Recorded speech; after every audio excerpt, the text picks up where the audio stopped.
নাসিরউদ্দিন পাটোয়ারির আসনের ব্যাপার আপনারা সবাই জানেন, এটা আমাকে বড় করে আর বলতে হবে না। সেখানে কি হয়েছে, সেন্টার দখল করে একজন নেতার আপনজনের নেতৃত্বে সেখানে যা হয়েছে তার সাক্ষী এই দেশবাসী, বিশ্ববাসী, আপনারাও। আমরা জেনেছি আপনাদের কারণে। বাংলাদেশ খেলাফত মজলিসের আমির আল্লামা মামুনুল হক সাহেব নাসিরউদ্দিন পাটোয়ারির ওখানে যে কারণে অন্য একজন প্রার্থীর পক্ষে ব্যালট অ্যাকসেপ্ট করা হয়েছে, ঠিক একই কারণ বিদ্যমান থাকা সত্ত্বেও মৌলানা মামুনুল হক সাহেবের পক্ষে এটা অ্যাকসেপ্ট করা হয়নি। তো এক দেশে কি দুই আইন চলবে? নির্বাচন কমিশন কি এক এক জায়গায় এক একটা আইনের প্রয়োগ করবে একই বিষয়ে? এটা এখন বিশাল প্রশ্নের ব্যাপার।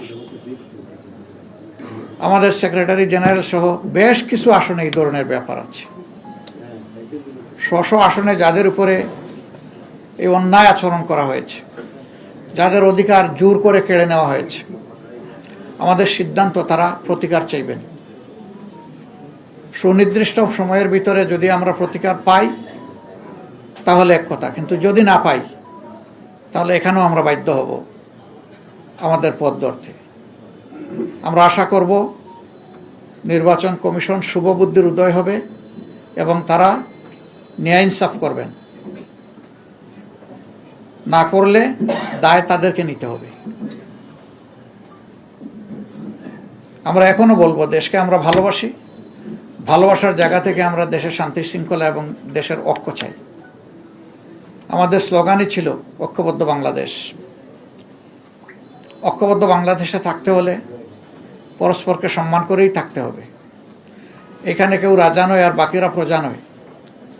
এখানে কেউ মালিক নয়, বাকিরা তাদের অধীনস্থ নয়। এখানে সকলেই বাংলাদেশের একই সংবিধানের অধীনে সমান অধিকার তারা ভোগ করবেন।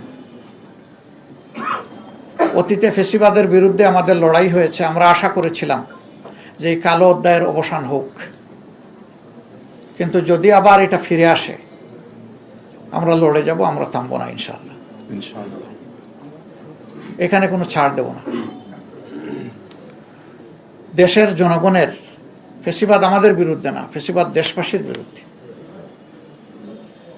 ফ্যাসিবাদের অধীনে কখনো একটা ডেমোক্রেসি, একটা গণতন্ত্রের বিকাশ ঘটে না।